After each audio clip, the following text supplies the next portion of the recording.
Great. Well, welcome everybody to the first Salon Series hosted by Fan Communications. The salon that we're talking about today is Geopolitics and Communications, what leaders need to know.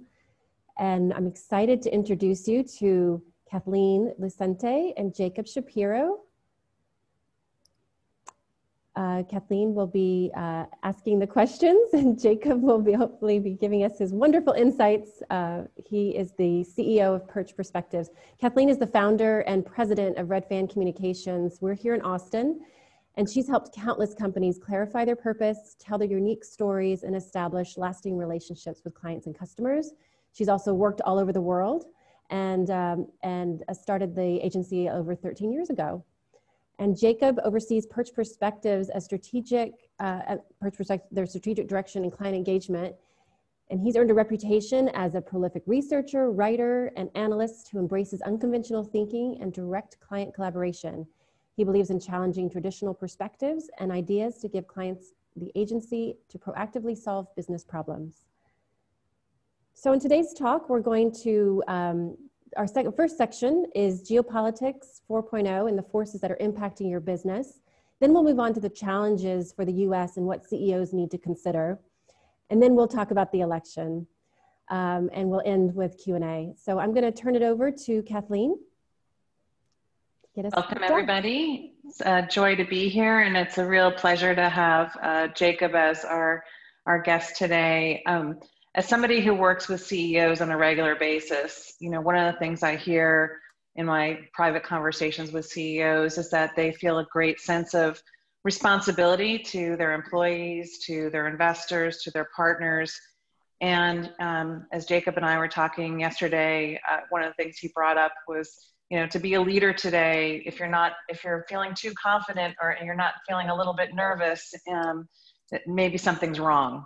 We're in a really interesting position right now. CEOs need to be getting informed and looking at things from different angles and having different perspectives. They're going to need to be nimble. And so with that, one of the things that I'd love to do is, I think geopolitics, Jacob, you know, definitely has been pigeonholed in the minds of many people in terms of what, you know, when do you tap into a geopolitical analyst and what is geopolitics? You know, the average citizen, if they just did a quick search online for the word geopolitics, they would find some pretty brainy publications pop up and maybe some publications that they don't have the leisure time to be reading on a regular basis. And yet geopolitics is sprinkled really in everyday news all the time. It's just not necessarily being titled that. So I'd love to kind of just start by, you know, level setting for our audience today. Geopolitics and Geopolitics 4.0, where are we headed? What does this all look like? Thanks, Kathleen. It's great to be with y'all, wherever y'all are and wherever I am in the world. It's pretty cool we can do this. Geopolitics has become a grab bag, a word that people can put whatever they want onto it. And you see that from the brainy publications that you can find on your Google search, to the fact if you open up the Wall Street Journal or the Financial Times, if you did that yesterday, you probably read headlines about how geopolitical tensions are affecting Turkey and how that's causing the Turkish lira to decline and the stock markets to collapse.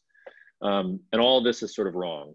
Geopolitics is not some exogenous force from markets that makes the stock market go down overnight. It's also not some be-all, end-all way of approaching the world. It's really just trying to understand the way that geography affects politics and how political power and geographic forces, and I mean geography broadly, I mean everything from demographics to culture to, you know, economics to politics, all these things are part of that, and how these things shape human behavior and human interaction. That's what geopolitics is really all about. And when you're living in an era where we're living through a period of rising and falling great powers. So some countries are sort of falling off, some are rising up. We can talk about what those powers are if you want. We're living through an industrial revolution. So the way that we work and think and communicate is radically being changed right now and will change tremendously over the course of the next 10 years. And then we're also living through a period of intense climate change. So literally the geography around us is changing in ways that it hasn't for hundreds of years. So when you have all these forces working together and changing the way that the world is working, Suddenly geopolitics, from where I sit, becomes super important. And I think one of the reasons folks have trouble defining it, like I said, is because you see all these forces and you just want to use a word to say it rather than really diving down into understanding, okay, what is this geopolitical force? How does it affect my business? How can I avoid it, or how can I take advantage of it to do better? Sorry, I absolutely agree. I mean, I think, Jacob, one of the things that, you know, when we talk about the forces that are impacting businesses and why CEOs might need to be thinking about it, you know, certainly from a dinner conversation, there's going to be conversations around, you know, California banning, gas guzzlers by 2035, to, you know, why do I care about TikTok, and does that really, you know, impact me as a CEO if something changes there? And then the carbon, you know, the zero carbon world, that whole shift of power with China and US trade. You know, we have up on the screen right now sort of some of the areas that we discuss, like, you know, obviously 5G. When we look at technology, if we just even start in the technology world, you've got, in your writing, I've really enjoyed looking at the 5G topic, the topic of rare minerals, which I doubt many people are thinking that much about, unless it's impacting their specific industry, like our cell phones and our computers would not be here without them. And also, you know, why are these minerals really rare? What's actually really happened there, which I think is quite fascinating, and how we've changed, and now maybe how we, the US, might be in a pickle, and other countries might be in a pickle for, you know, having changed their mining decisions. And then just how about employment in the technology space? I mean, with visas and things of that nature. So if we just look at the technology space right now, we look at geopolitical forces impacting business. What's your take on that? What are some of the things that CEOs need to be thinking about, things you're seeing? There's so much to unpack there. So the first thing that I'll say, and I say this to, no, that's good. The first thing I say to all potential clients, any audience, is that there are no silver bullets. There is no one solution for all the problems. There's no problem that affects different companies in different verticals the same way. Sometimes even companies that are direct competitors, because of the way that your operations are set up, your concerns are going to be different than others. Obviously, though, we can't dive into specifics of each company in this call. We have to abstract a little bit. So just to say, I'm going to abstract some of these forces, but understand that the way that they play out is very, very different depending what type of company you are, what kind of tech company are you? Are you in 5G? Are you in cloud computing? Are you in AI? Are you in all the above? It all changes based on what your exposure is. There were three main components in the question that you asked there, so I'm just going to pry them apart. The first is 5G. And that in some ways is the most important. When you think about previous industrial revolutions, if we want to boil them down to their essence, the first one was about steam power. The second one was about electricity. The third was about digitalization. And one of the arguments that I make is that around each one of these evolutions in technology and industry, you had a corresponding political revolution, because political identities changed and competition increased. If you look at the first industrial revolution, it's not a coincidence that the French and American revolutions bookended, that the Napoleonic Wars in Europe literally defined the course of the next 100 years and are decided that way, and that the competition is for financial capital.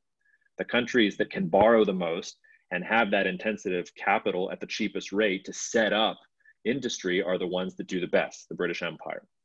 The second industrial revolution is about electricity. To power electricity, you can't just use steam, you need things like oil and coal and natural gas and all these resources that have become important. And I'd make the argument that World War I, World War II, all these wars that happened in that time period, they were about resources, physical resources that you could use to continue that electricity revolution. Digitalization, that boils down really to precision guided munitions.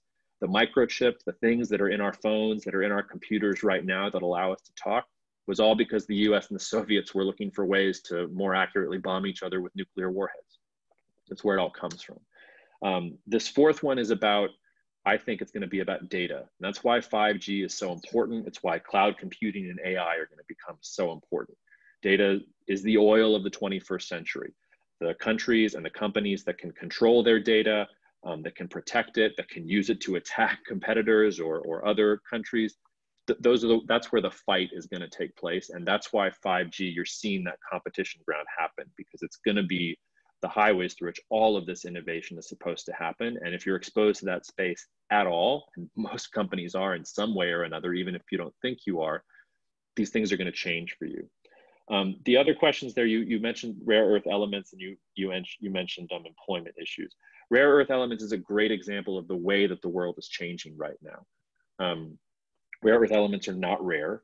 The problem with them is that they're really expensive to mine, and they're even more expensive to mine in a way that environmentally is sustainable. In the 1980s, the US produced all its own rare earth elements. The thing about China was willing to mine it cheaply, and they didn't give a frack about what was going on in their environment. They just wanted to go up the value chain and have that as a point of leverage.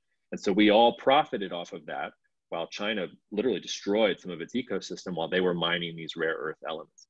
The thing about when you switch away from globalization and free trade to geopolitics and zero-sum competition, the logics of the way all these supply chains built up suddenly break apart, because we go from specialization and from different countries doing things for the cheapest and also best quality to no, I need to near shore my production. I need to control my own data. I need to be self-sufficient in all these things. And this isn't just a US-China thing. It's literally happening across the board for so many things, and rare earth elements is just a particularly good example.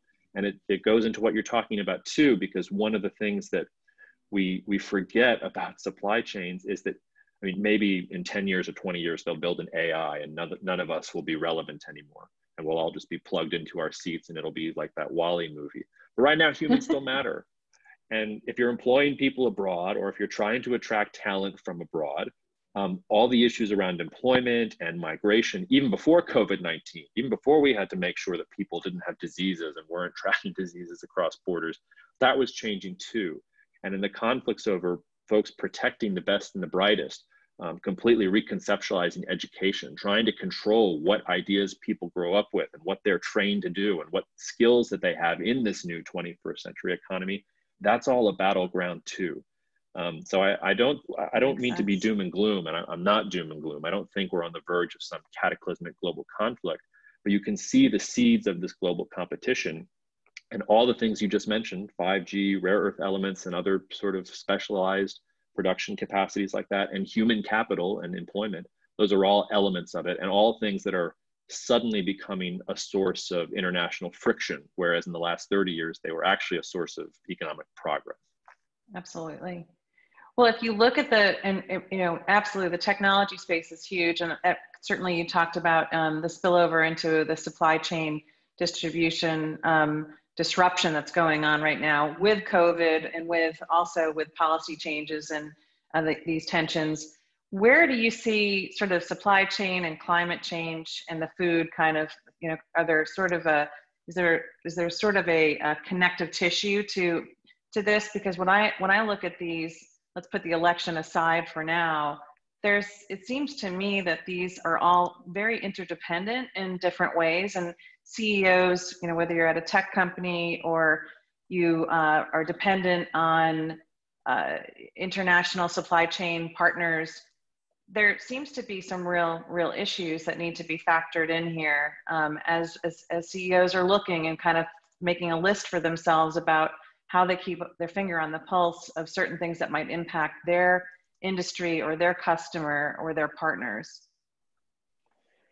Yeah, so I'll say two things about that. The first thing, and I think this is things that executives really need to understand, is that information is now contested more than it ever was before. And we've gone from an environment where we had, and very rapidly, and this is in part because of that third industrial revolution and digitalization and the internet, we've gone from this radical change where you were trying to gather information. You just needed, a minimum amount of information so you had clarity about what was going on the ground, to now there's absolutely too much information to process and you're just swimming in it at all times. And I think some executives like to shield themselves with the idea that, well, if I just gather more data, I'll be okay because I'll know everything. And one of the principles of geopolitics and intelligence is it actually doesn't matter. It's not about the amount of data you gather. It's whether you can find the right piece of data. One little tiny story might alert you to a significant supply chain disruption in a way that, 10 gigabytes of gathering everything that's going on in the world over the course of the week is not going to help you with. The example I used to use before COVID-19 was the rise of the Islamic State in the Middle East and the Syrian civil war. If you go back to what was happening in Syria in the years leading up to their civil war and ISIS kicking off in the Middle East, you had one of the biggest droughts in recorded history in Syria. You had a bunch of these young Sunni Arab farmers who were coming in from the countryside because they couldn't grow their crops, and they were filling up the cities and they couldn't have jobs. And those were the folks that eventually rebelled against the Assad regime, started the Syrian civil war. And in that framework, ISIS came up and became a dominant force in the Middle East. And we're seeing that still reverberate just today with this terrorist attack in Nice, and the way that Islam and Christianity and the West and Islam are clashing still. COVID-19 is an even better example, though. You can go back and you can read medical journals from 2005, 2006, talking about how climate change, and specifically warming temperatures, were going to lead to more diseases jumping from animals to humans. And if you look at some of the maps in those papers, Wuhan is front and center on them. They pretty much nailed it. So just to say that climate change is not something where, you know, overnight your business is going to be completely blocked. It's really a leading indicator. And if you are able to put in a framework and start gathering good information and having a macro framework so you can identify those pieces of information that are signaling a change that is going to affect you, you're going to be in a much better sense, in a much better way. And you alluded to the one that is one of the most important and is one of the ones we're most concerned right now at Perch, which is rising food prices. We haven't seen sort of a global spike in food prices the way we did after the 2008 financial crisis yet. I'm still worried that that might happen. But what we have seen is that in localized markets, you are seeing rising food prices and significantly rising food prices, especially in the developing world. And it's not a coincidence that some of the political unrest you've probably been following in the papers in the last 2 weeks, you know, the biggest story is anti-government protests in Nigeria, which is Africa's most populous country. I think people forget about.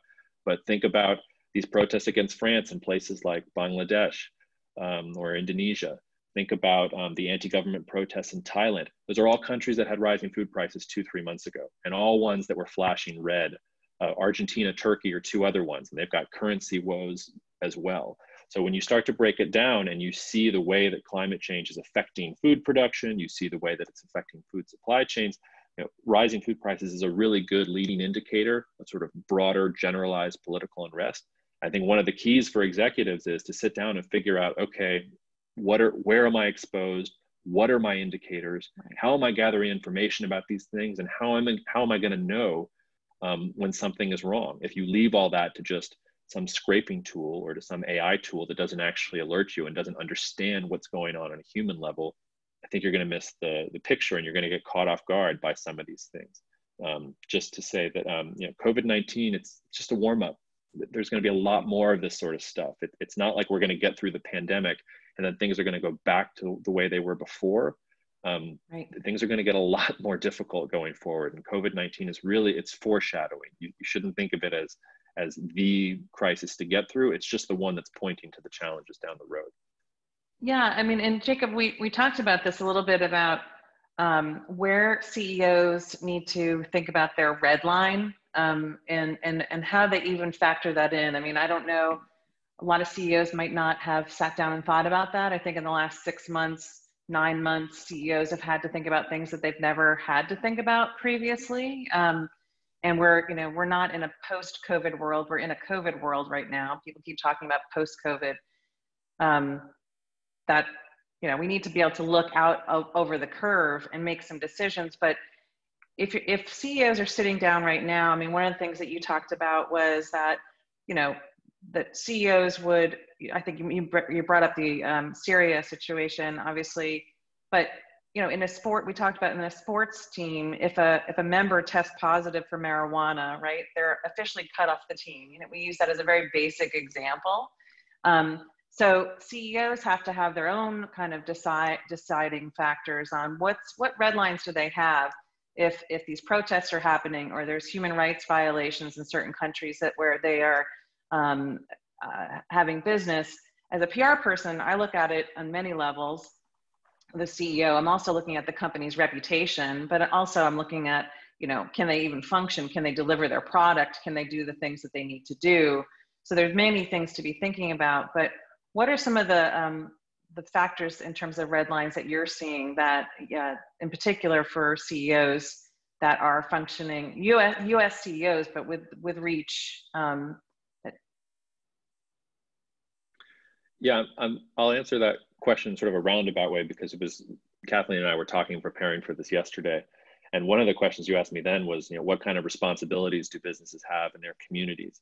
I was thinking more about that. And the more I think about it, the more I think, and this is especially true in democracies, and it's actually a virtue of democracies, but business is ahead of politics right now.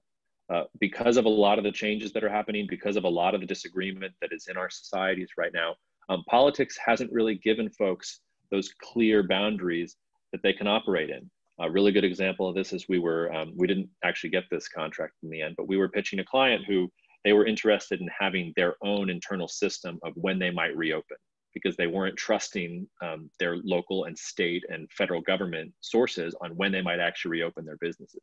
Just the fact that you don't trust the government in those particular moments in time, I think tells you something really concerning about what's going on. And it makes defining those red lines a lot harder, because in some ways, when government and business is working hand in hand, the government is sort of sitting on top of it and letting business go as much as possible, but putting in those guardrails and saying, hey, like this threatens the national interest. You're not going to go beyond this particular line. Here's why. We have laws in place to do that. So it's not just on the basis of goodwill. You have legal incentives and financial incentives not to do that. And I just don't think that's happening right now. And businesses are looking at governments, and governments can't even get their own domestic policies together, let alone think about how they're engaging with other countries. I think the two most important issues that probably a lot of companies are having to deal with right now is, first of all, it's what's going on with the Uyghurs in China. That's a very real thing, and it's sort of separate from the bluster of the trade war and the geopolitical tensions. It's just now starting to kind of trickle in. You're seeing the United States sanction China and criticize it on a human rights basis. If the Biden administration wins, that's going to kick into a whole nother gear, because the Biden administration is much more ideological on that sort of thing and cares a lot more about human rights and will use foreign policy more in that way. But even the Trump administration is doing that too.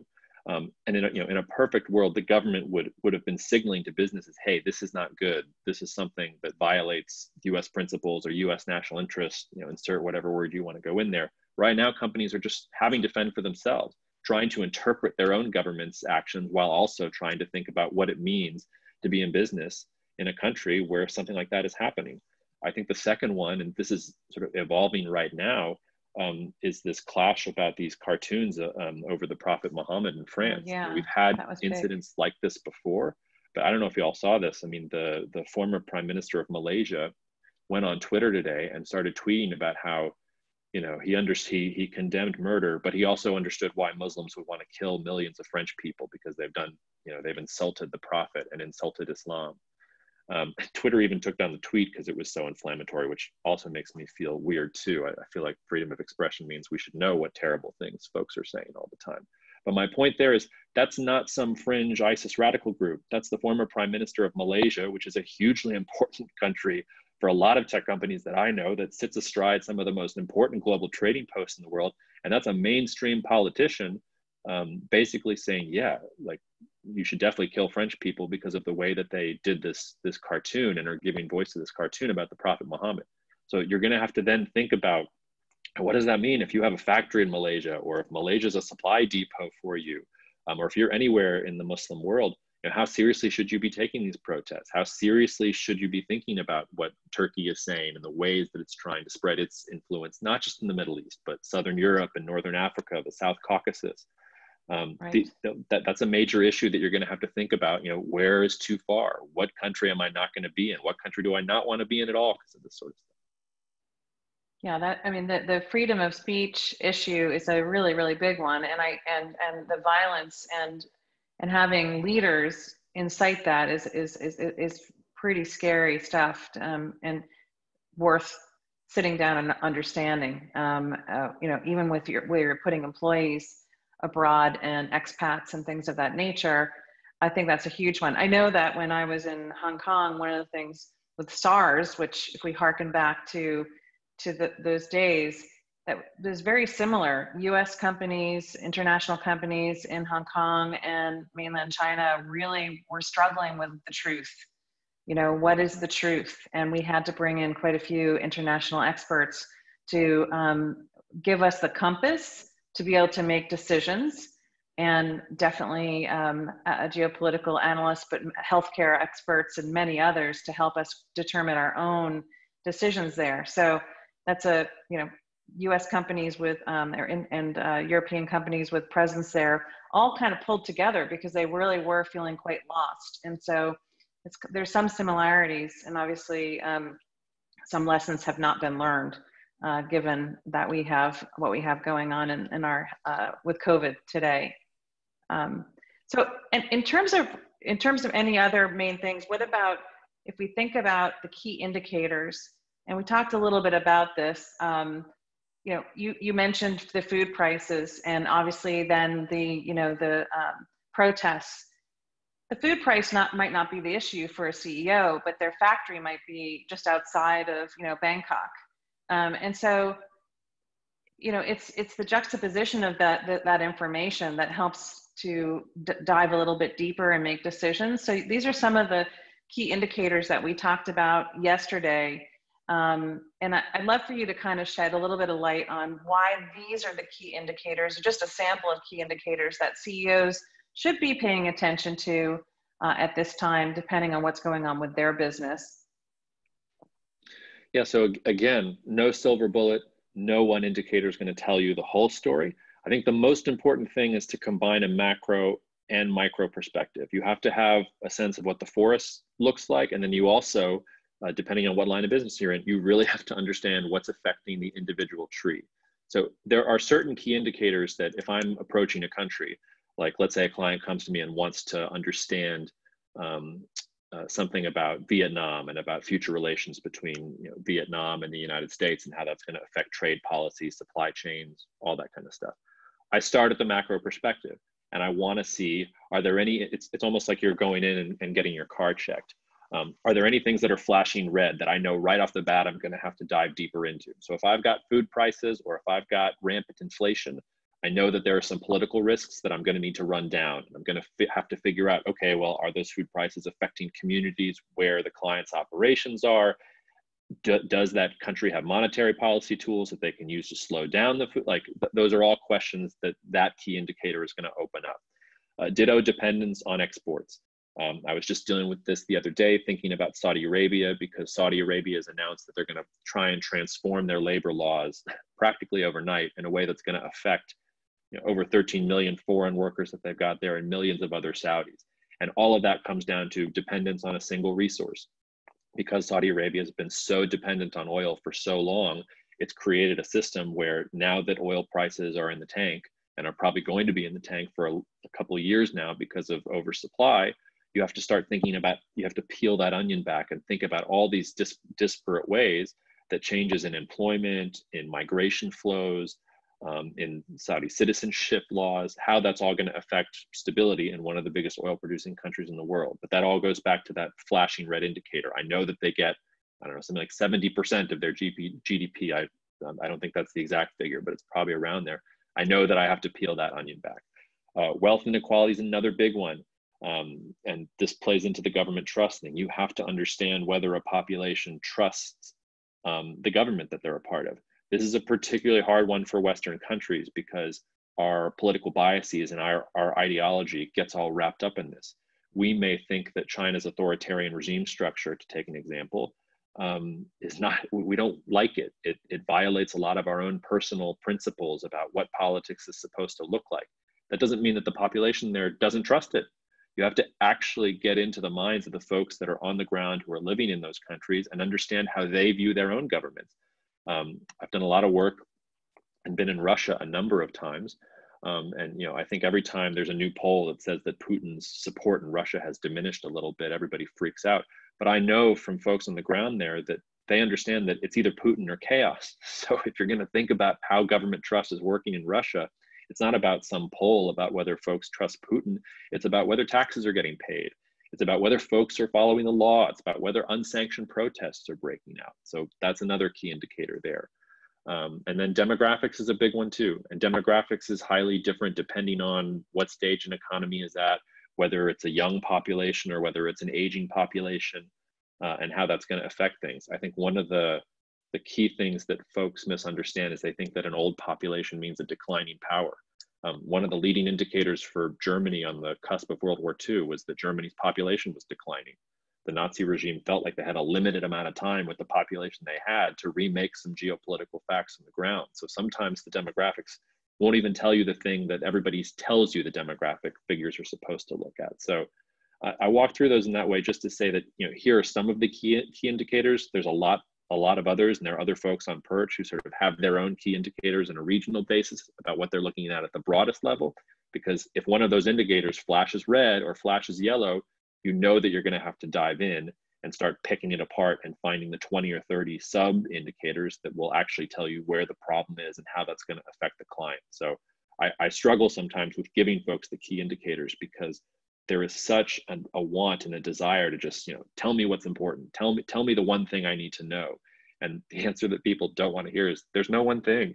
You just really have to roll up your sleeves and have good situational awareness and be constantly flexible, constantly nimble, constantly aware of what's going on around you. And that's some of the situational awareness that it's my responsibility to give clients.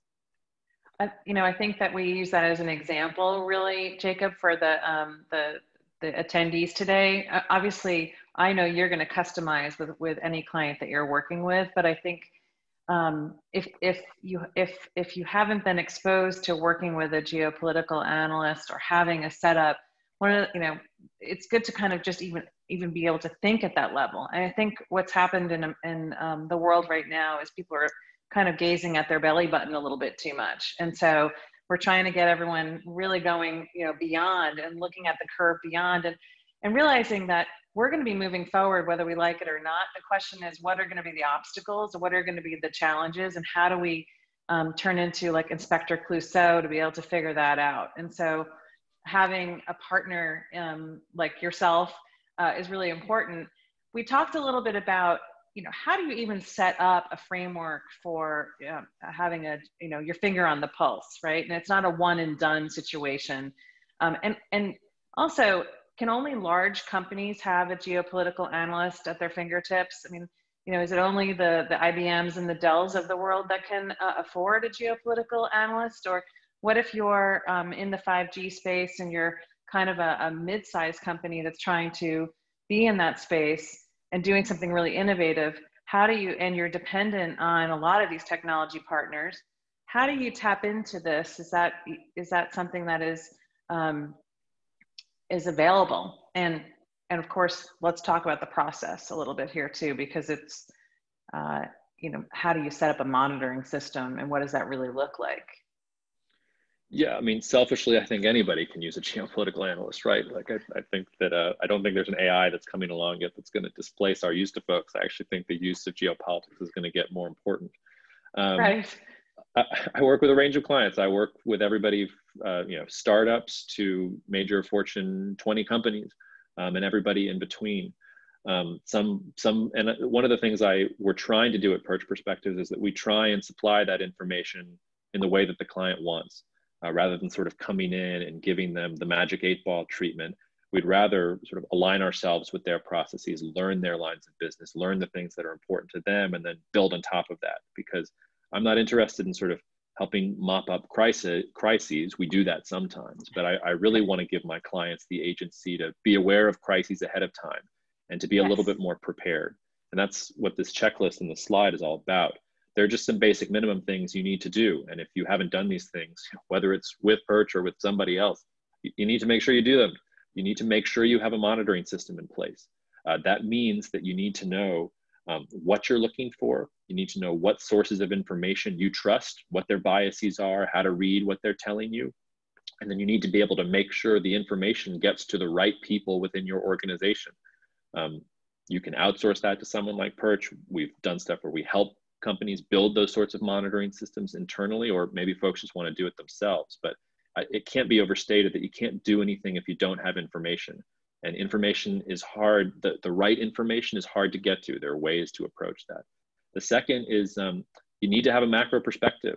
And whether you put that down in a research piece or whether that's a weekly phone call with your top stakeholders, there are a lot of different ways to do that. But you also need to be thinking about the direction that you think things are going in.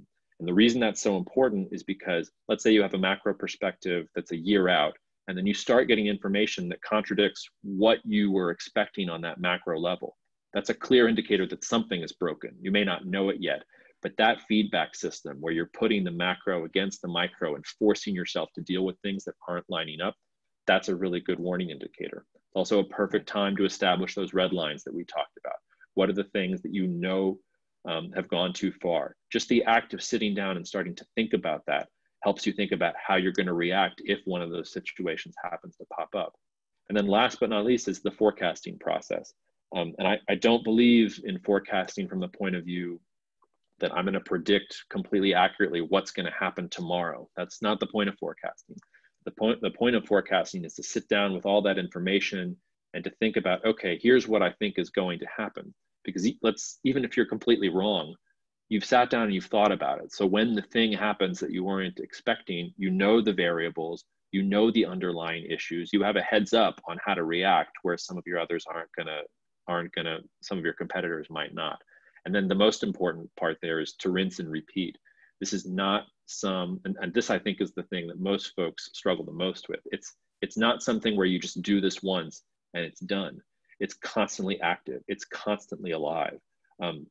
Geopolitics is changing at all times. Just the act of trying to set down in paper what's going on, you've already done something unnatural there because you've hit pause. Something can happen tomorrow or a week from now or 2 weeks from now that completely changes the entire logic of a strategy or completely changes the threat posture that you have to be dealing with for your business.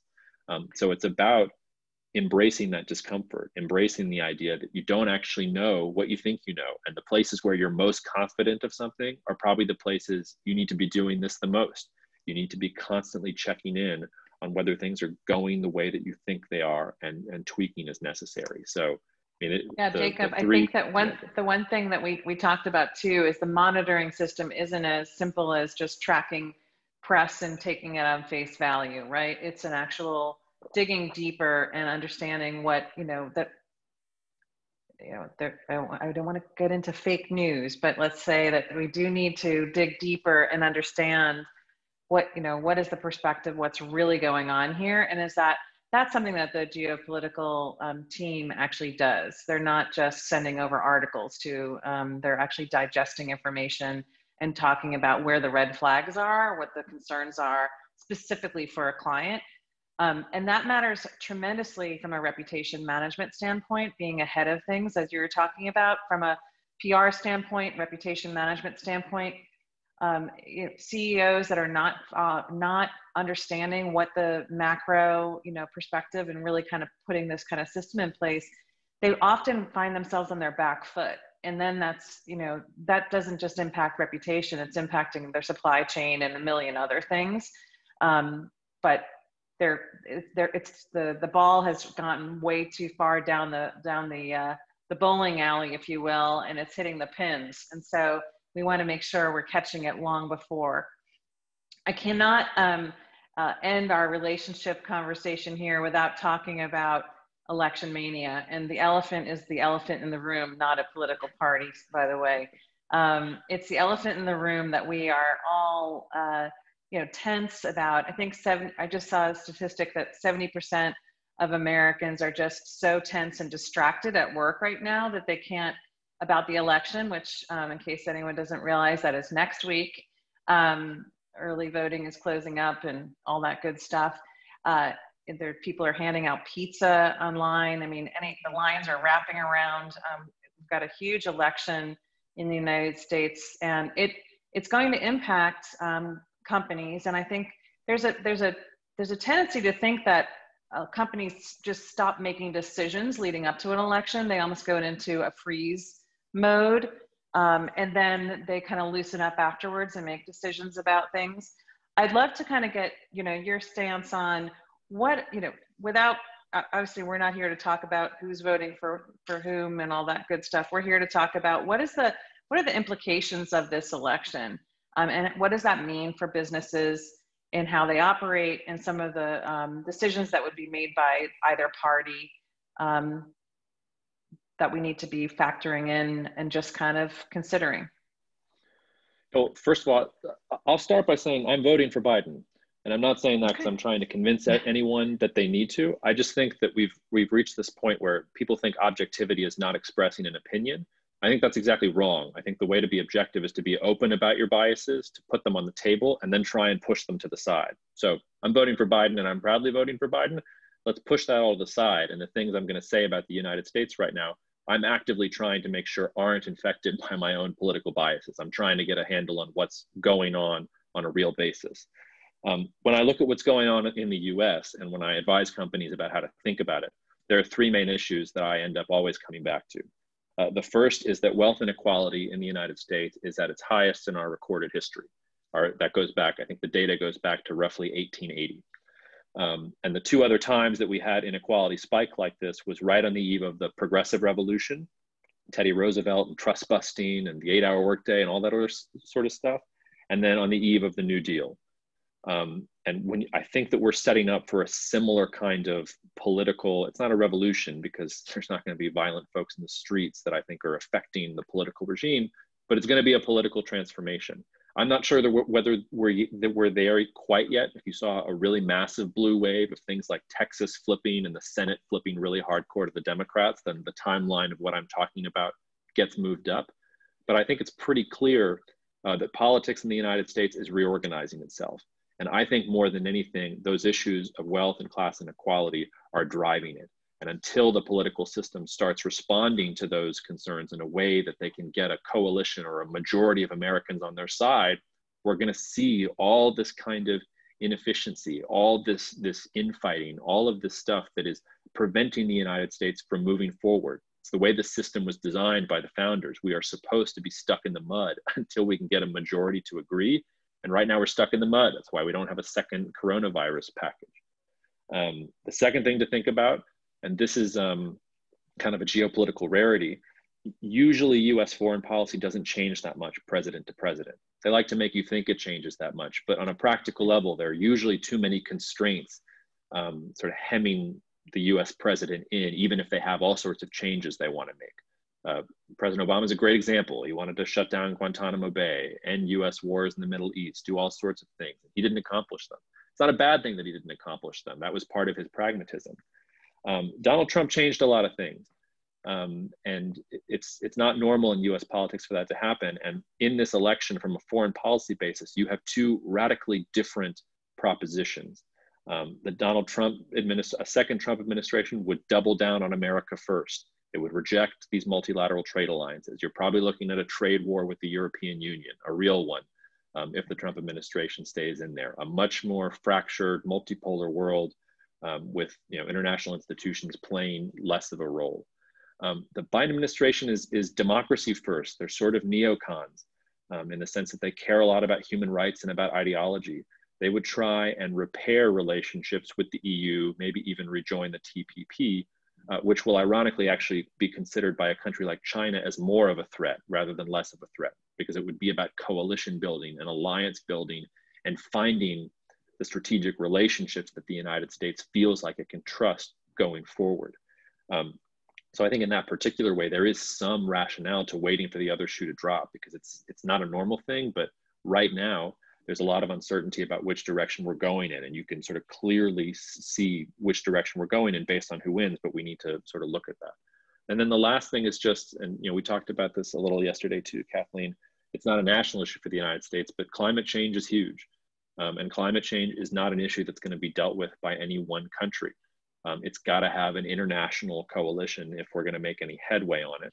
And I think both administrations would struggle to do that, and again, would reflect those differing approaches. The United States is going to try to go it alone and do a bunch of unilateral things under the Trump administration, whereas the Biden administration would try and rejoin, Biden has said he would rejoin the Paris Initiative. He would try and make the United States a leader when it comes to green technology.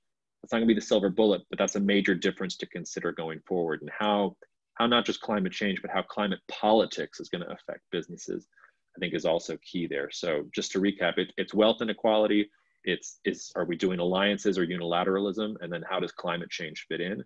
Those are sort of the big three things at stake here in the US election. And those are the things that I'm watching in terms of stability of the United States and trying to help companies figure out how to interpret US foreign policy going forward and how that's going to affect them. Absolutely, especially with China also announcing the zero carbon policies that they're putting in place, which are pretty lofty. I saw that as also kind of a shifting power move with China and the US, which I'm curious to see how that moves forward. I think it was 2035 was the goal there. I think they have like 2060, I think, is when they want to hit zero, but 2035 is their new plan where they're trying to get to middle income so that they can get to the point where 2060 is realistic. But yeah. Really interesting. Well, I think we should probably open it up for some questions. This was excellent, really exciting. I think we've covered a lot. Let's jump to the questions. I think we've got some in the chat section. Ooh. Go ahead and read them, Kathleen. I'm sorry, I'm not seeing it right now. Okay. So Pablo Lorenzo has asked, what if Donald Trump decides not to concede? It's possible for him to do so constitutionally, as we can see here, and he has already said he won't accept the results of the election if he loses. What impacts would that have within the US and internationally? It's been clearly seen that COVID-19 has exacerbated previous trends, one of which is the downfall of the American empire. Do you think that a refusal to concede would be the final blow to US dominance? Thank you, Pablo. That's a big one. Yeah, no, just a light, casual question to get the Q&A started. If he decides not to concede, he'll be removed. Is my straight answer to that question. I think that the institutions of the United States are strong enough to withstand Trump doing that. I don't think he will do that, by the way. He's all bluster and all threat there. I think if there's a clear election defeat, he's not going to be removed. To your point about the downfall of the American empire, that's also a very highly politically charged term. But what I would say is that we've officially transitioned away from sort of unipolar moment where the United States was the most powerful country in the world. And we've transitioned away from the United States and China being able to deal with each other on a rational basis. Part of the reason that we've enjoyed such a long period of globalization and peace, I would call it, relatively compared to previous eras, was because the US and China were on the same page. When the 2008 financial crisis happened, China and the US were calling each other. They were cooperating, they were coordinating every single day to try and make sure that the global financial system survived and to try and limit the damage as much as possible. What's happened with COVID-19 is the diametric opposite of that. Sort of before COVID-19, I thought there was some chance that the United States might actually pull off of some of its China antagonism, and maybe they would find, if not a peaceful, at least a pragmatic way of dealing with each other going forward. But I just don't think that's the case anymore. I think the US and China are locked in a long-term strategic competition. And the more they're locked into that competition, the more it matters for Russia, which wants its own sphere of influence. Turkey wants its own sphere of influence. India is talking about self-reliance now. It's changed its tune and is thinking of itself as a civilizational power that needs its own agency. So I don't think there's a downfall of the American empire. I think what we have is rising and falling great powers. I don't think the United States is falling, it's staying steady. And you've got all these other folks that are rising to the table and trying to reshape the global system in their own interests. And that geopolitical friction is the cause of a lot of what we're seeing right now. The United States will deal with that one way or another, but I don't think we need to worry about the downfall of the US or Trump remaining in office if he loses. You talked about hope, Jacob. That's why I put it on the slide for you. And optimism. Talk to us a little bit about your optimistic views. Yeah, so I guess because I'm a masochist, I'm also an optimist. So I've entered my career is in a space where it's defined by its cynicism and by its mistrust of other countries and things like that. But I'm at core an optimist. So for me, the hopeful message to take away from what I'm saying is that, look, none of these problems are beyond us, whether in the United States or globally. We have all the resources we need to overcome some of these challenges.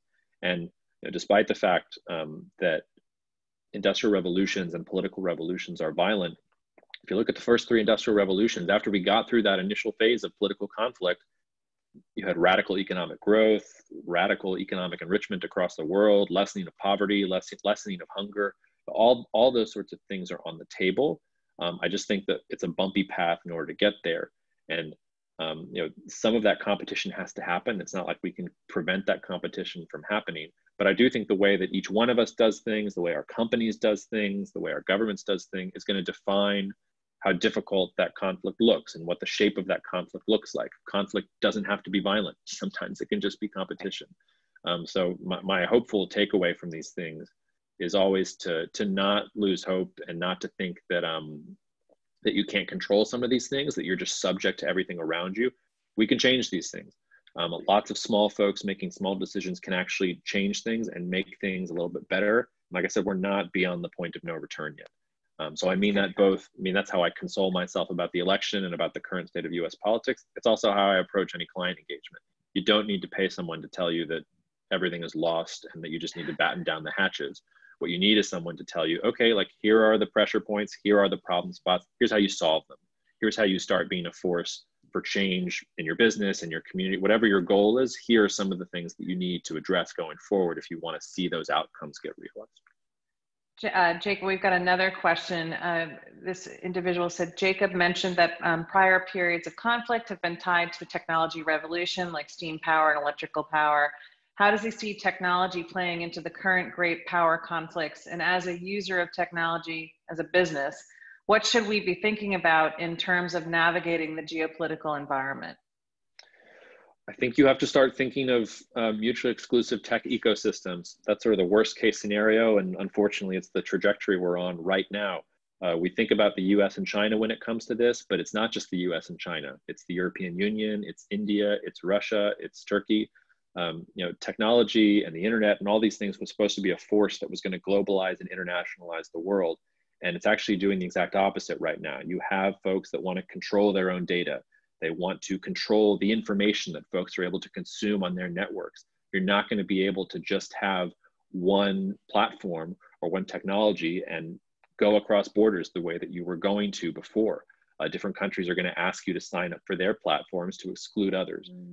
So I think going forward, especially the sort of next 10 to 20 years, as technology becomes this focal point of global competition, you really have to be thinking about the relationship that whatever country you're headquartered in or based in, the relationship it has with its supply chain markets and with its consumer markets, because things aren't just going to work in a globalized, easy way anymore. There are going to be a lot of obstacles getting pressed up there, and technology is going to be one of them, which, you know, it reduces the kind of global impact I think that you can have in some ways, unless you can figure out how to exist in these multiple ecosystems. But yeah, on that particular score, the next 5 to 10 years, it's a pretty grim picture. You're going to have to be prepared for technology being used to further national security concerns in different markets and in different environments. I don't see any way around that at this point.